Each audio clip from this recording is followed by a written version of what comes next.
almost spaced off and missed our mark. Ooh. Isn't it? That would have been. It says 7:50 on my clock. Gotta be on time. Gotta be on time for 2026, but 1988. 1988 and 2026. Wow. We did a year to kick off the year. That's pretty silly. That's silly of us. That's wacky. That's wacky. All right, should have done 1926. Wasn't whack one of the 1988 words, or did whack come around the 90s? I think whack was a late 80s word. Yeah, definitely 80s. That's whack. What isn't whack is our podcast. So stick around.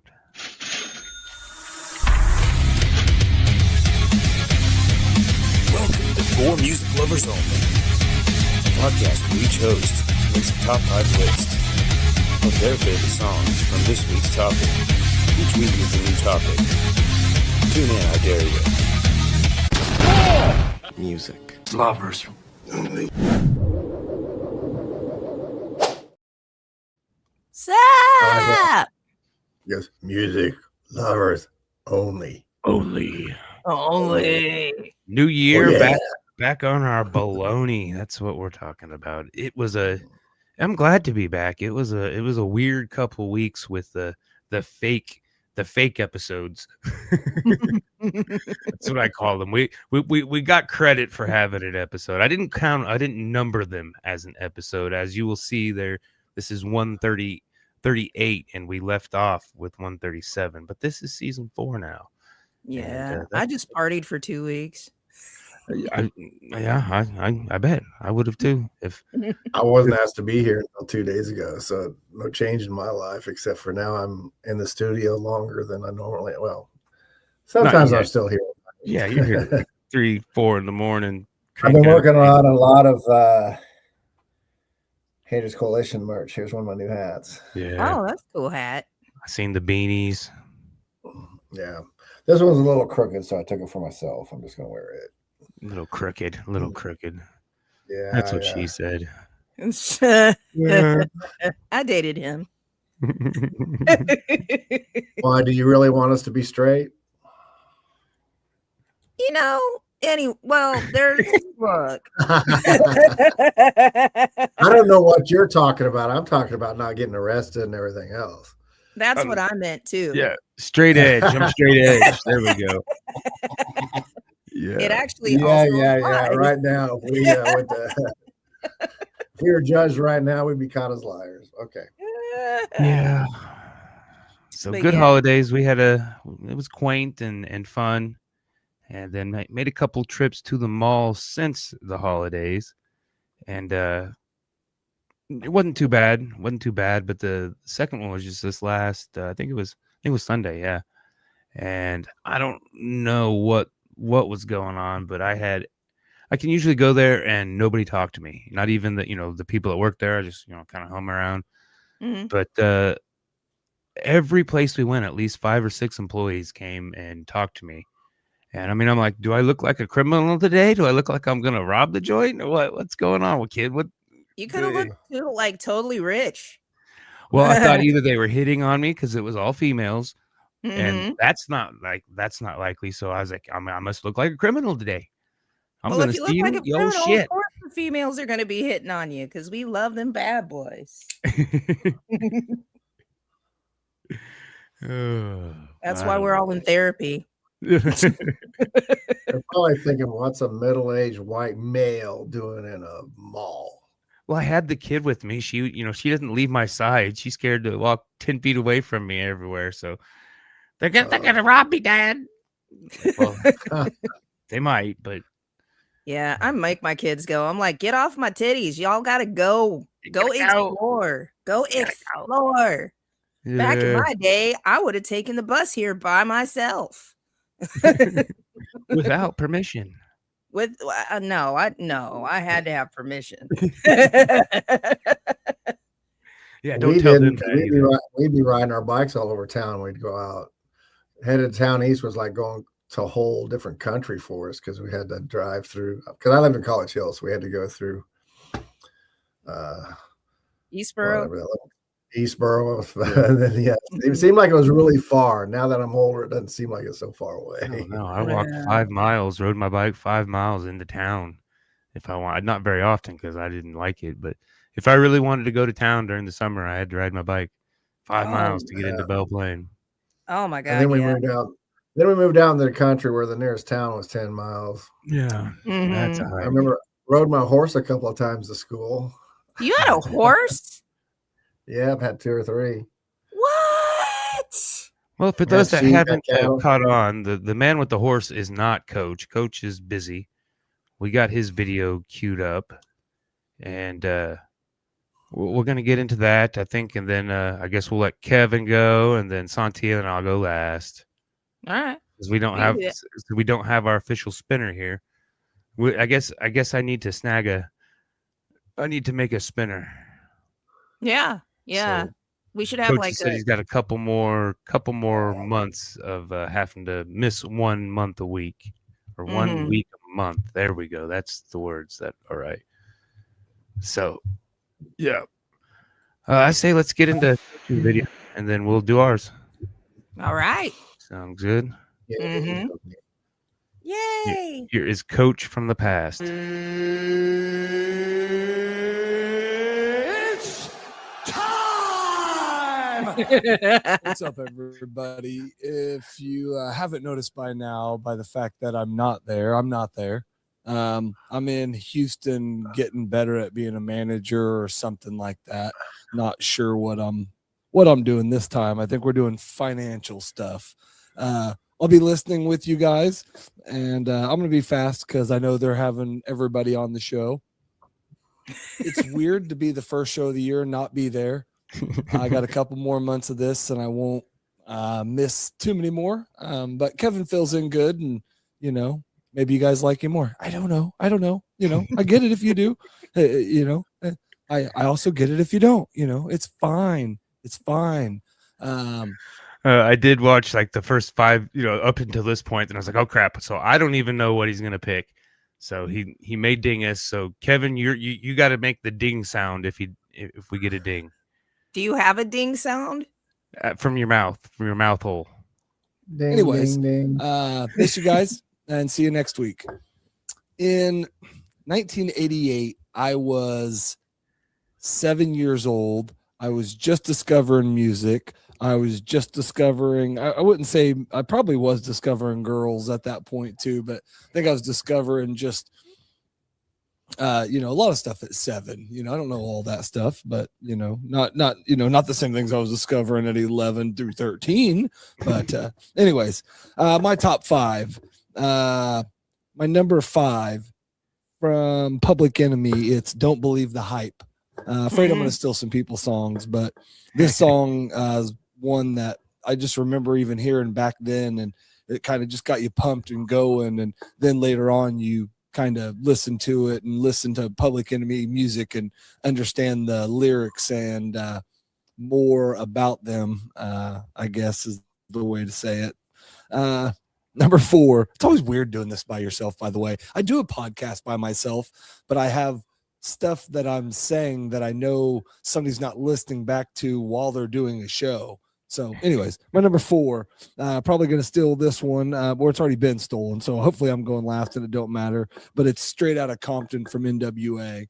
Not a huge N.W.A. guy. We've talked about this, but there's 4 or 5 songs that just you can't go without in rap, and you can't go without N.W.A. in rap because they are, whether you're an Eazy-E guy or you're whatever, they are what kind of brought on a lot of the rap that I like. And we listen to, in the 90s and 2000s before it turned into this new style of rap or whatever it is. But that was our rap.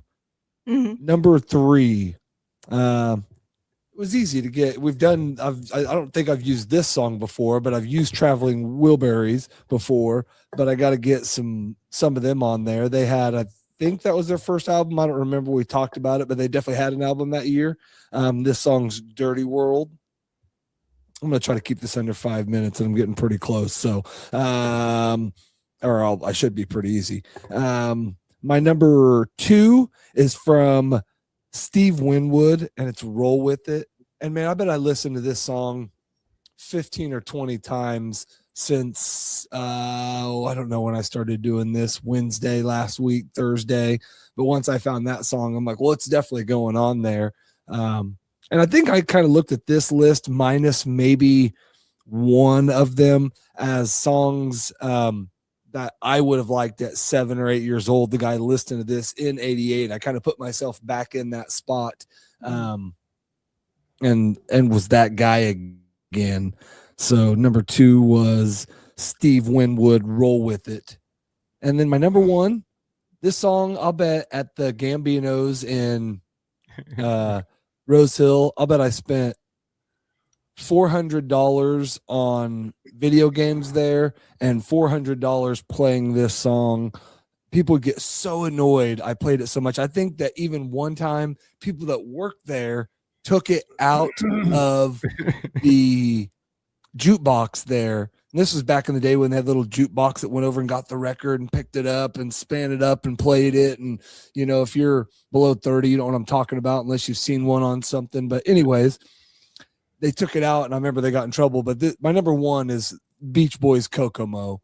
And there's a couple different reasons that song was I liked it so much. But I think just the beach thing, the whole thing. But I had a uncle that would just jam that and roll around playing that. And I think come to find out he was a bit of a partaker and partying, and he was probably always messed up while we were driving around, and he's Aruba, Jamaica. Ooh, I want to take you, you know. But anyways, I just went over my 5 minutes. I hope you guys had a good show. Hope you guys didn't miss me too much. Missed me a little bit. And I'll be back next week. Peace. Bye, Coach's Ghost. I don't think I seen any of That those. was an AI ghost. That was an AI ghost. Did you see our coach? He had like an extra ear and extra fingers. Did you see that? I didn't see any of those songs on his on the list that I was looking at. So I was like, what? Yeah, I got Public Enemy, Don't Believe the Hype was on my preliminary. So Saint Pledge Your Allegiance 88. Is that a song? Saint Pledge Your Allegiance? Suicidal Tendencies, Pledge Your Allegiance 88. Yep. Oh, okay. Cool. Yep. Good stuff.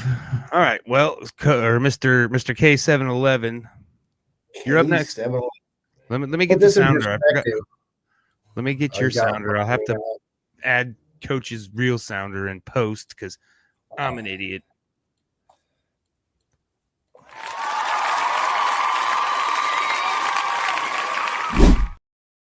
To be fair, I haven't done this at all this year. Zing. It'll be interim coach today. All right. To put this in perspective, I was 24 then. I was stationed in Hawaii in the military.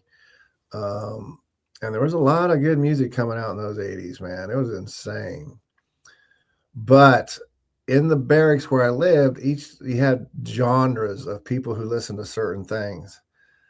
And we record for each other, onto cassettes. So I was the metal guy. Had friends that were rap guy. Literally, if you go into my house, I got hundreds of cassette tapes taped off that has rap, has emo, has disco, has whatever, because you had all your friends who had different stuff, and we were always going around recording from each other. So I was the metal guy. So most of this is going to be more metal from back then. And in no particular order, and this today is still one of my favorite bands of all time just because of the name, is Zodiac, Mind Warp, and the Love Reaction. And a lot of people thought it was Rob Zombie back in the day. I go, no, they're not even the same people. They had a similar look at times, but most people are ignorant. Probably who Rob Zombie got his look from. They both came out about the same time period. Tattooed Beat Messiah is the name of the album. And Prime Mover is the song. I mean, that song is just killer. Yeah, see, you young ones don't understand. Hey, it'll be on the playlist. Yeah, If you hear Prime Mover, you might be somewhat familiar with it because I think it's made some soundtracks and stuff. Mm-hmm. Yeah, there's And been then my next one is one of my all-time favorite bands from especially that time period is the Scorpions. And they had an album called Savage Amusement. This is before they really got huge. People kind of knew who they were. Got to remember all these metal bands that got huge, like Scorpions, Judas Priest, even Iron Maiden and stuff, were not quite there yet, but they were during this time period. And the song is the album is Savage Amusement, and the song is Rhythm of Love. Yeah, Rhythm of Love. And I was hoping it had been from the album prior where they had the Zoo on it, and which is my favorite all-time song is the Zoo, but that's from the album before. And then I got to go into the macho metal of Man-O-War. I got to see them live once, and dude, they're all buff. And they walk around posing the whole time, you know, with their axes and their guitars and stuff. It's I would funny. too. Just they're serious shit. And the song is Kings of Metal, and that's also the album name of Kings of Metal. And then I had to go with Homegrown. Okay, because everybody knows I'm a huge fan. Plus, I was a good friend of his before he died. Was Manila Road, and they did an album called Out of the Abyss. This is I'm thinking I'll have to research it. I think this was their last album they did before they got into the contract disputes with some overseas labels that were ripping them off, blah, blah, blah. Mm-hmm. So I think they've been thinking about a 10-year hiatus of recording after that. But I'll have to double check. They may have one after it. I'm not sure. But the song was Whitechapel, and it's actually about Jack the Ripper. Oh, that's fun. Yeah. But all these bands, you notice, are kind of very, except for maybe Scorpions got some pop when they hit that Winds of Change song.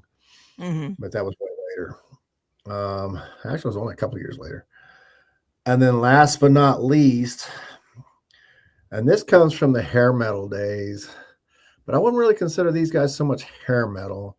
They're out of the New York metal scene wasn't so hairy as the LA scene, I would say. But they were the Circus of Power from their album Circus of Power, which was not their debut, by the way. Everybody thinks it is, but it wasn't. And the song was Call of the Wild. Just love that song to death. They always had a glimpse of reminding me of Magic Carpet Ride and Mm-hmm. Be Wild and stuff like that from Steppenwolf. Thank you. Josh knows my brain shuts down sometimes. Damn TBI. But, no, I'm serious. Unfortunately, it's I knew a few of the songs on your list. That's good. Yeah, I've heard of some of the bands. When I was looking, there was because I just sat down and thought, okay, what were the bands I was listening to back then? Who was what was the local one again? I keep thinking Manila Roads. It's not Manila Roads. Manila Road. Is that it? Yeah, Manila Road.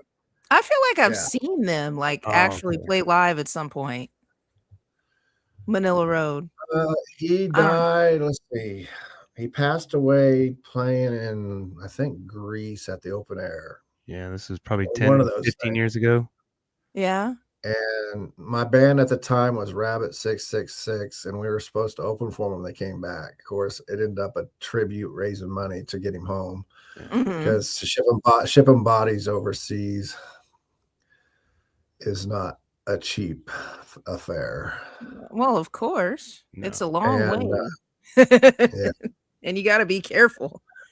Stuff me in a box, Amazon box. Like Mark would really care. He's gone, man. It's just like, just shove you in a trash bag and toss you on the back of the thing and just put a little name tag on it. You know, little name tag. You know, I'm not putting Mark down on it, but the expenses for it is phenomenal. We're talking tens of thousands of dollars, if not even more. Oh, it's just crazy. Bury me over there. Just throw me in the water. Well, Weekend at Bernie's me. If I die, if we're on a For Music Lovers tour over in Greece, we'll just keep acting like you're still alive. Act like you're still alive. Put my ass on the airplane and get me home. Dark sunglasses on, wear the glasses. Yeah. I'll keep ordering drinks and so they think that you're drinking them. Oh, there was. I watched. I was watching Men at Work, which I think came out before Weekend at Bernie's, and it's got a kind of a similar plot where they're moving around a corpse. Mm-hmm. But yeah, that's a good movie. Emilio Estevez and Charlie Sheen. That might have been the one I was actually thinking of, to be honest with you. I want to be done like that dude from How High. See if I can help someone. Ace. Oh my goodness. Yeah. Well, good list. Mr. K711, Kevin Hansen. I'm excited to hear it. One of the conversations that I was having on my page about 88 was one of the rising years of metal. And I was just like, I looked at some of the metal bands and I was like, I don't know any of these people. Well, I would say in popularity, they were in the thick, the whole time. Like I said, all them bands that he mentioned, like half of them I don't know, but there was a lot of metal coming around. But mainstream metal was basically Metallica and a few others. But Skinny Puppy was out in 88. Anthrax, yeah, Skinny Puppy was there. They were, I never considered them really metal, but they were really good. My friend that did the alternative, like The Cure and all those guys, his stuff was mixed in with his. So that's, like I said, I got a bunch of Skinny Puppy, but it's all on blank cassette, the regular cassette stuff. I haven't heard one Skinny Puppy song at all. Like, the reason why I know who they are is there was this boy that I liked, and he liked Skinny Puppy, and so I lied and I said that I had a signed shirt from the band, so he'd talk to me. And then it got all the way around school, and everybody thought I was really cool, and they were like, "What's your favorite Skinny Puppy song?" And I was like, "All of them." The first one. Yeah, so it's almost like those ones that if you had a Skinny Puppy, I think it's so funny when you see somebody with a shirt and they go, ask them if they know any songs from the band. I'm like, who gives a fuck? It's cool artwork. Yeah. I don't really care. Hell, even some of my favorite bands, I can't tell you all their songs because I don't care. Like, don't ask me the names. Don't ask me the names of the band members either, because I don't care about their personal lives and their names. They play good music. Who cares? The kid's kind of like me. She dives into certain bands and it's fun because she's liking some of my bands now, and so we can have conversations. I don't have any of my Black Sabbath albums because when my son moved to Seattle, guess where they all went? And I had like 20 of them. Yeah. Oh wow! And I remember one day I wanted to play some Black Sabbath and Ozzy Osbourne. How are those gone? I knew he was practicing them with the bass and stuff, but I didn't realize he took it with him. Oh. So I called him and I said, "Have you seen my Black Sabbath?" He goes, "Yeah, I got him here." And he goes, "To be honest, I was going to get them from you anyway once you die." Just take them now. Yeah, so just take them now. Cold. Like the prodigal son, give me my inheritance now. All right, Sontia, you got your list ready? Sure. Sure.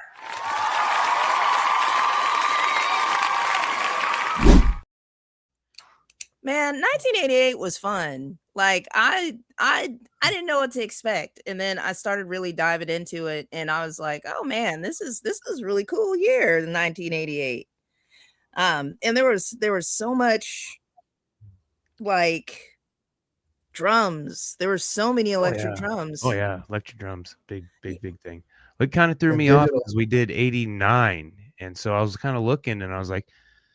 And like I said, the end of a decade, the bands usually kind of ramp up and they don't miss an album. So it was a lot of the same bands, but I'm like, oh, this all looks familiar. Yeah. And so it scared me. So I had to go back and double check. And I was like, no, it was 89 we did. Yeah. Digital and synthesizers and keyboards and a whole bunch of the electronic stuff started coming about during all this time period. Oh yeah. So I could have went that direction, but I figured you guys would. That's the reason I stayed away from the rap, because I knew that was going to happen. Okay. Well, I have kind of an eclectic list. I think I have an eclectic list because I have an eclectic taste, really. Yeah. My playlist, you don't know who the fuck's going to come up. No clue. Yeah. So the first one I picked because I couldn't pick her for 89 because it was 88.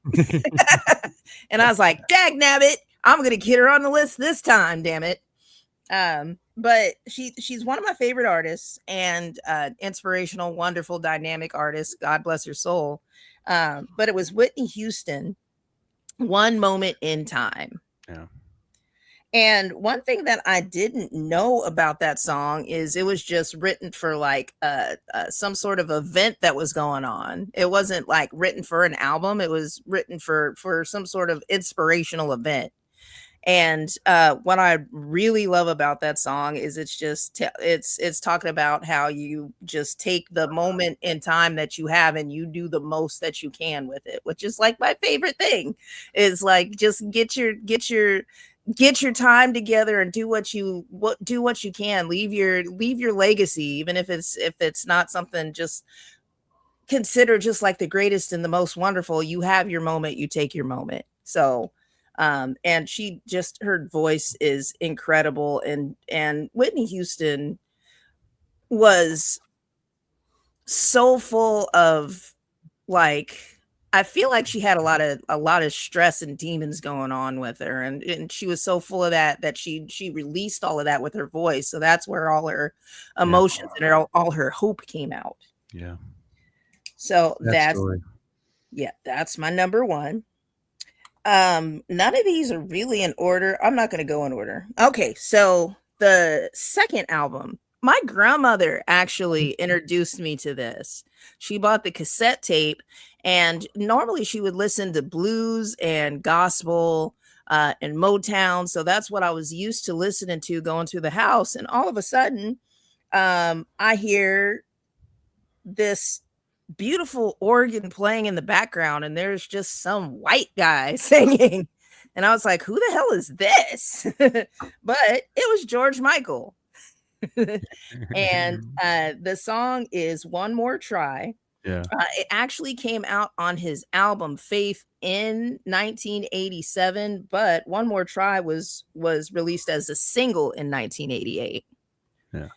And yeah, that was I feel like that's maybe the first time that I really got emotional over a song, but I wasn't quite sure why. Because in 1988, I believe I was 7. And it was the most beautiful thing that I had ever heard. And that was kind of the first time that I started weaning away from what I was used to, like getting away from Michael Jackson, because I love Michael Jackson. I love Michael Jackson way more than Nickelback. Sorry, Nickelback. I know that you guys watch every week and that you love me and I love you, but Michael was my first true love. But yeah, so that's my number 2 is George Michael, One More Try, just because, it's heart-wrenching just thinking about that song. Yeah. And if you ever find it live, it's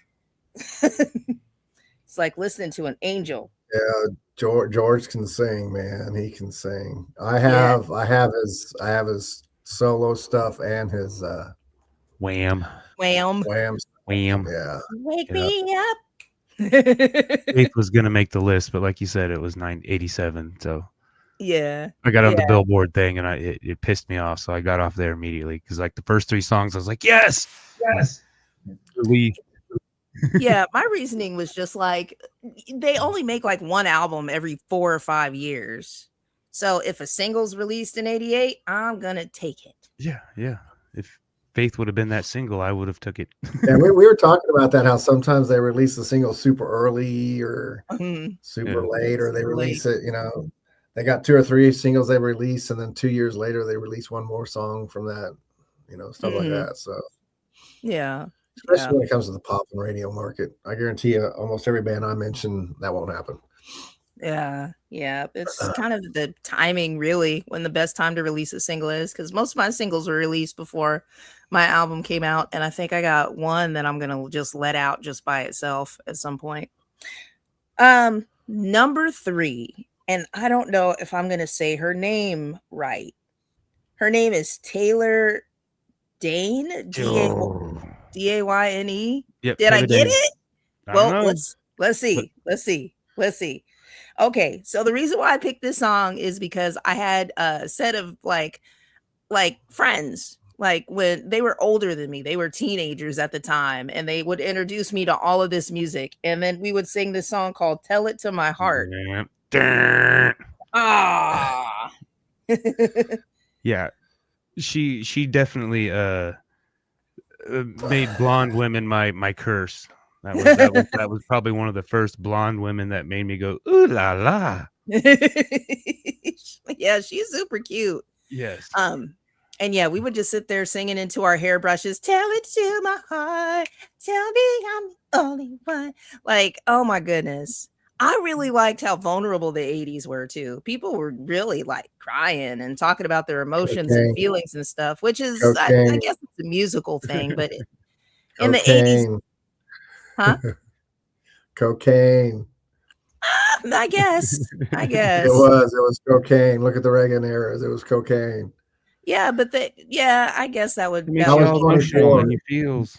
I was 24. Trust me, it was cocaine. I don't think you can say it 2 more times so we can get flagged. Okay. It was amazing how much that stuff was flowing through the army at that time. Oh yeah, I can imagine. Well, how do you think we stayed up 3-4 days at a time? Yeah. I almost said it again, but I'll be good. But yeah, so that was my number 3. I just really like that. It just like it reminds me of like going into the mall and then you have that poppy girl music that's playing when you get in there and you have this whole experience. Like everything smells like bubble gum. It just reminds me of that. We were talking about that earlier before you came on, actually. The mall bubble music. Gum at the mall or cocaine? The mall music. The mall music. Man, I miss the mall music. I really do. Well, I guess if you go into certain stores, there's still music at the mall. It's just like not permeating everything. Yeah. Number 4. Now, I feel like this was one of the first rock songs that I really liked. And it's by the band Living Colour. Yep. And it's Cult of Personality. Yep. That was on my tentative list. Mm-hmm.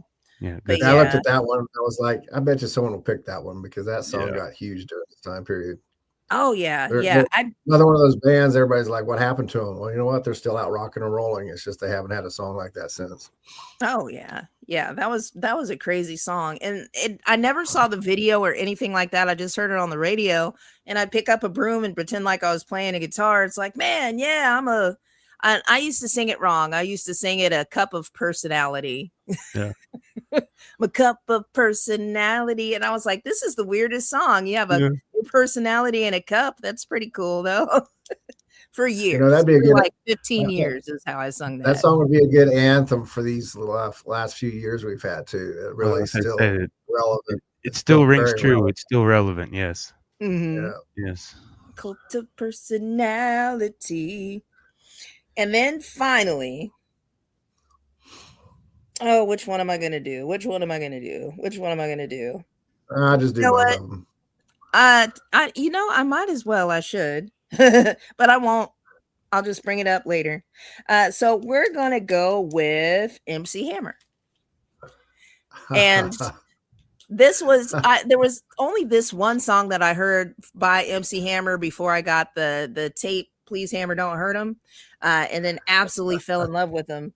But this is also the reason why I walked around saying proper all the time. And the MC Hammer song is Turn This Mother Out. And what I really like about that song is the video. Just like the whole Zoot Suit gangster situations that he had, to where they were talking about all of the cities that he took over, and he'd be like, yeah, that's proper. Suits with parachute pants. Huh? I think this was before the parachute pants. No. This was when he was suited up. In the early 80s, 85, when I first joined him, when he was dancing like that, I remember sitting in a MEPS or something like that, and all the people were pointing up at his video, and he had the pants on. Everybody was like, oh man, we want to dance like that. And then everybody went out and bought parachute pants the next day. That was like 85, 86. So parachute pants was still around. He never went away from it. Oh yeah. What's up, Michelle? Yeah, he would definitely rock the suits, dude. Like he was always dressed to the nines, whatever nines there were. Like it was gonna be gold and black or silk. He didn't have no parachute pants in the pumps and the bump, man. He done switched. No, He he went didn't. gangsta. Yeah. Well, Went not gangsta. every single song, but if you see him live and he would do his stuff, the parachute pants came out. He every just single walks time. around wearing them at home. We've already talked about this in a previous episode. But why we're here, Sontia? Pop up what I don't know which of your stuff that you got going on is first. Do them in order of what is coming up next. Okay. All right. So what is coming up next is going to be on Sunday, actually. Oasis is a group that is non-religious that meets every Sunday and just talks about things going around in the city. And this Sunday, they are talking about overdose prevention. And I get to sing a couple of songs a little bit before and a little bit after. The meeting isn't really more than an hour. So if you just have like an hour and a half that you want to kill on a Sunday and hang around some awesome people and learn some stuff about overdose prevention, especially in this world, this is going to be the spot that you want to get to. And then on the 16th, our friend David Johnson, his son, has a rare form of brain cancer. So we are putting on a show in order to go ahead and raise money for the family or whatever they need it for. So it's going to be a packed and stacked and just nasty lineup. So we want everybody to come or donate money or do what you need to do to help this brave little boy out. He is a freaking superhero. Yeah, I was asked to do the art show there, but I couldn't do it because we're doing the Meat Fest the same day. Okay. And the Meat Fest, I didn't have the thing. They auction off artwork from artists, but the art's saved up for the music program at WSU for the scholarships and stuff because a lot of musicians can't afford. My God, have you looked at how much a trombone costs? Holy cow. Yeah. That's all I got to say. I have never looked at how much a trombone costs. My son had a trombone. Let's just say we put out $2,000 for it. So. Yeah, $700 for a trumpet. That's what I know that. Yeah.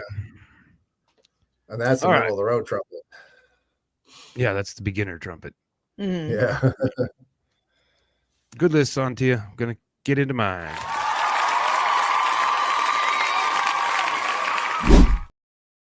Tell it to my heart. Yeah, stole that one.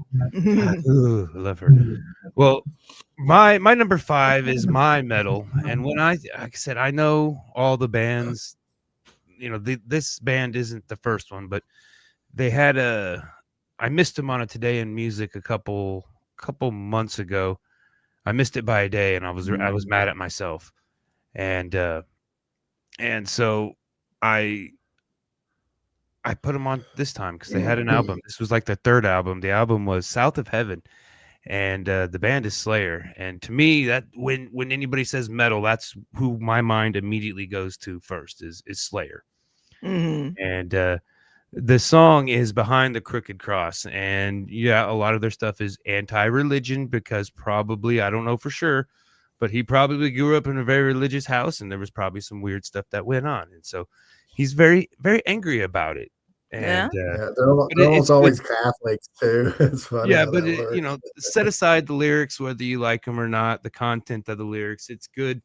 It's good metal. It's kind of before the double bass took part, you know. I mean, I think in this album they have some double bass, but this song is just a single kick. And I mean, that's kind of what metal nowadays, you got to have that double pedal, triple pedal, quadruple pedals, whatever pedal, you're going to get laughed right off the stage. Maybe anymore they use triggers too, which sounds so generic to me when they're playing it. But that was my number 5. My number 4, this beat I'd heard before. LL Cool J had done this beat, I'm pretty sure. And so every time I hear this song, I think it's an LL Cool J song, but it's not. It's Kid and Play, and it's Undercover. And I love some Kid and Play. Oh yeah. Last Act, I just watched it not too long ago for the 100th time, and one of my favorite movies, and I like it better than House Party. The soundtrack is awesome. It's a class act. Yeah. And I think that's kind of who they kind of really are. You know, Kid is always the maybe not nerdy, but not not coming from the ghetto, robbing and stealing and thugging out. And so I think that's pretty accurate. I've been seeing interviews from him recently. You know, they're back kind of kids doing comedy and then plays just doing producing and stuff now. He's all behind the scenes. And yeah, he told some pretty wild stories of he was getting they were robbing this old lady, and it was rainy, and the tool he had for the robbery had a very, very sensitive trigger, and so this old lady took her cane and started to beat him with it, and he decided that was what he decided not to load it that day.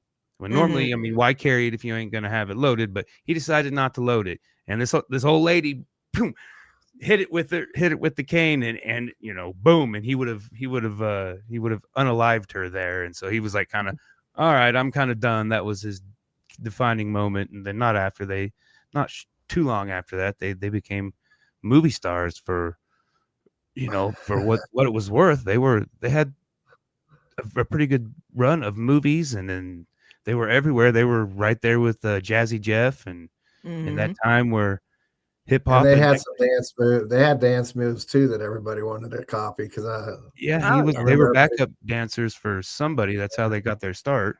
Oh yeah, and they have everybody that one started dancing like them too, man. You know, that grab the foot and hop through it stuff they would do.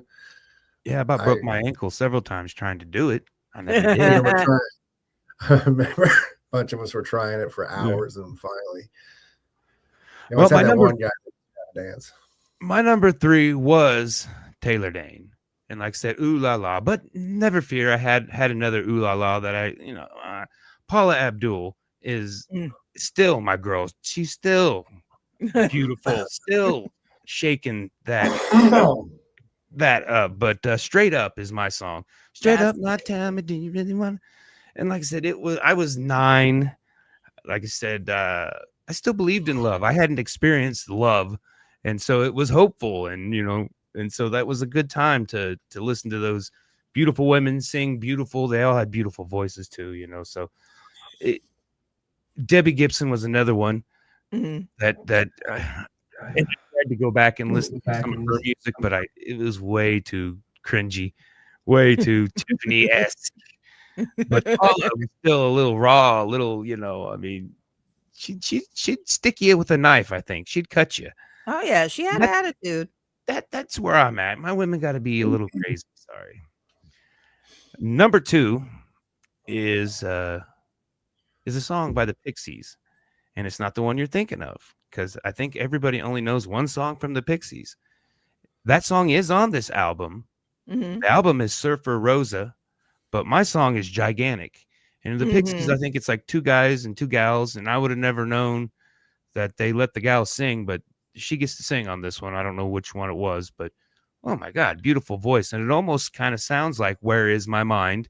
And it kind of sounds like they're spoofing on it, but then a girl singing it, and it's different, you know, it's a different, but another kind of love song, Big Big Love, you know.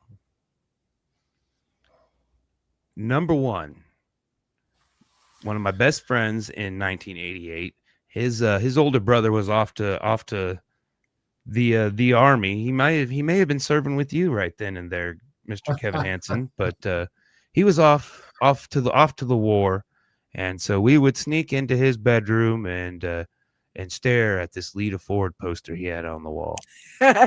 And whoo, this girl, I know this song has made my list, and I don't need the one where she's wearing the spider outfit. This was I think a motorcycle was involved in this one. Was she in a one-piece bodysuit? She did not have very much clothes on. No, I couldn't tell you what the clothes were. I wasn't. The album, she's wearing this like spider outfit looking thing. It's kind of cool. My neighbor had. I'm pretty sure it was Lita Ford. He had like a couple of posters up, but that one was super famous. If I'm thinking about the same one.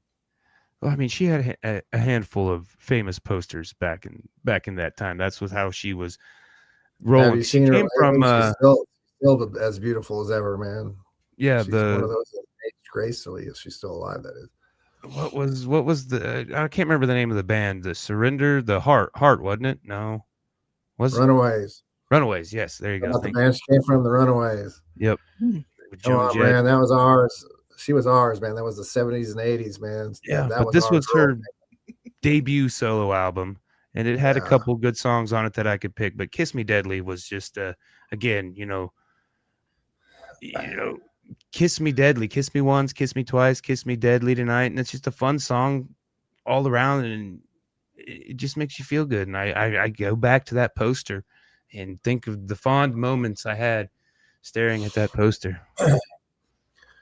They got a good movie out too on that band called the Runaways. You should see Yeah, it sometime.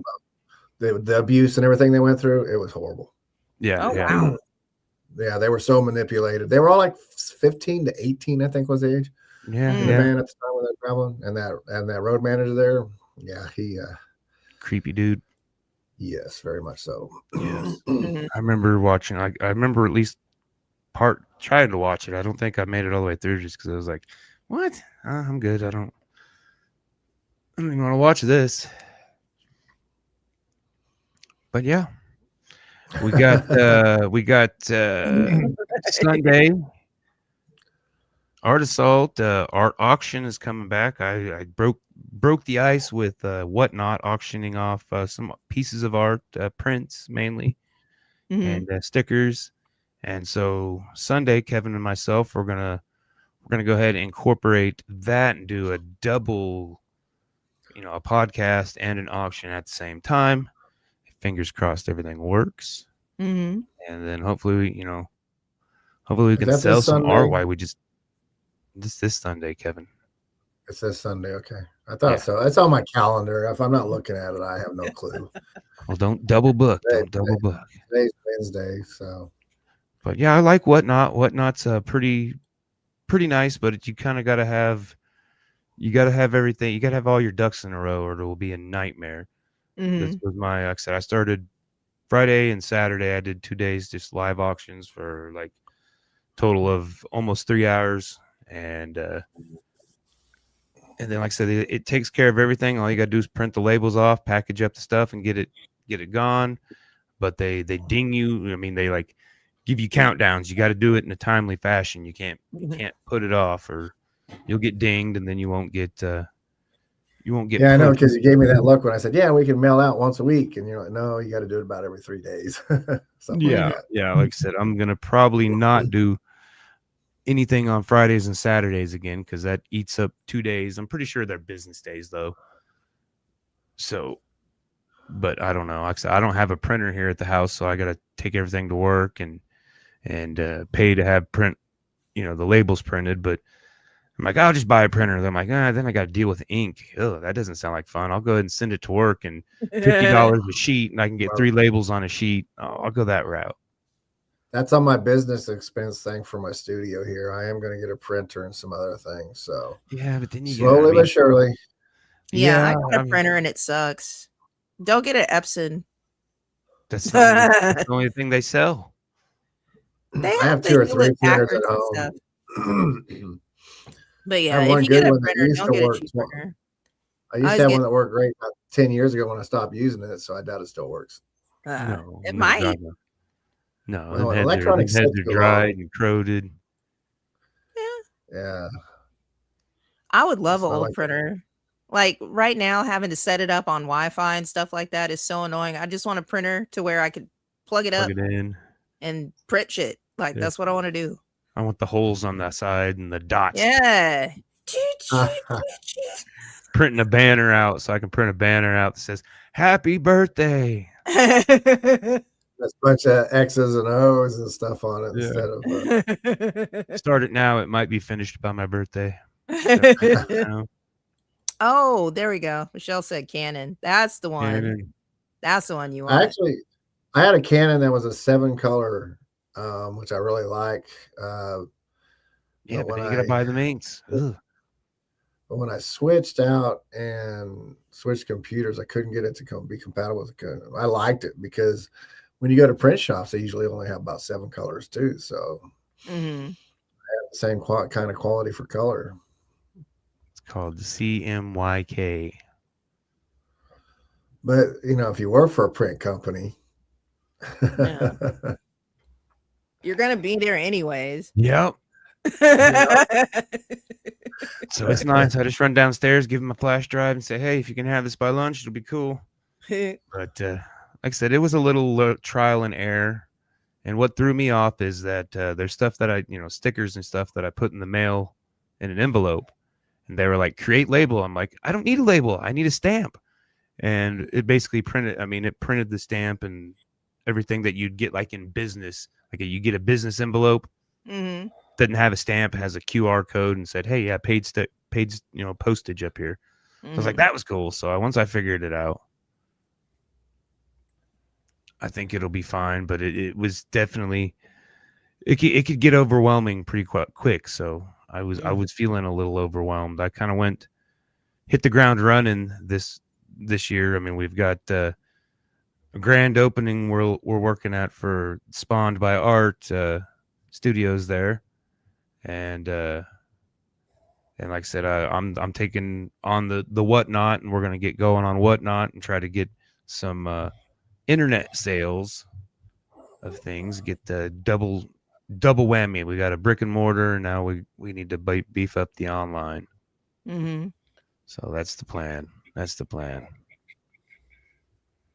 So go see Sontia the 11th. Is that Sunday? It's this Sunday. this Sunday?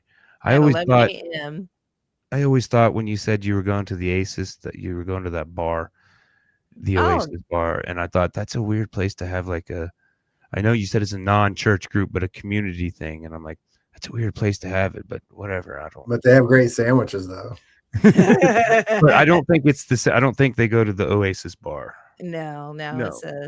It's a little meeting building. The address is on the poster, but it's going to be on my Facebook, Instagram, InstaFace, all of that. It's going to be on there. So it really is. Every time I go, it's always incredible information about different things that are going on in town. Like you don't even know that these organizations exist. The last meeting that I went to, I found out that there's an organization that like fixes bicycles for homeless people. Yeah. And then you can just come in, and as long as you're working on a bicycle, you can work on your own. And then if you work on your own, you can just have it when you're done, and so you learn how to maintain this mode of transportation. If by any chance, for whatever reason, you can't have a car, but you still have a faster way to get places. Yeah. That's how you pay for the bike that you get, because you help them for a while and you learn how to fix bike. Mm-hmm. It's at the bicycle exchange, by the way. Right. Yeah. That's what. Mm-hmm. I worked the system for 27 years. I used to meet those guys. They had one guy used to always come by the homeless center there outside, and people would just pull up and he'd fix bikes for them at no cost. It was kind of cool. Mm-hmm. And now they fenced it all off, so there's nowhere to do it. All right, so we'll be back next week with episode 139. We don't know what we're going to do yet. We will, Coach should be back. We missed him. We definitely missed him. Coach, we miss you, Coach. Assistant Coach held the fort down fabulously, though, so it's nice to have. I appreciate Put me in, Coach. Put me in, Coach. Yeah. And like I said, always good music coming from. Like I said, we don't know what Kevin's going to bring. We don't know what Kevin's feeling, so it's a matter of. I'm like 30 years older than you guys, so my experience is a little bit different. Not quite. You said 20. You were 24 in '88. I was 9, so I can't math right now, but that's not 30. I know that. 16. 16, 15, something like that. All right. Have a good night, everybody. Thank you. Night, everybody. Bye.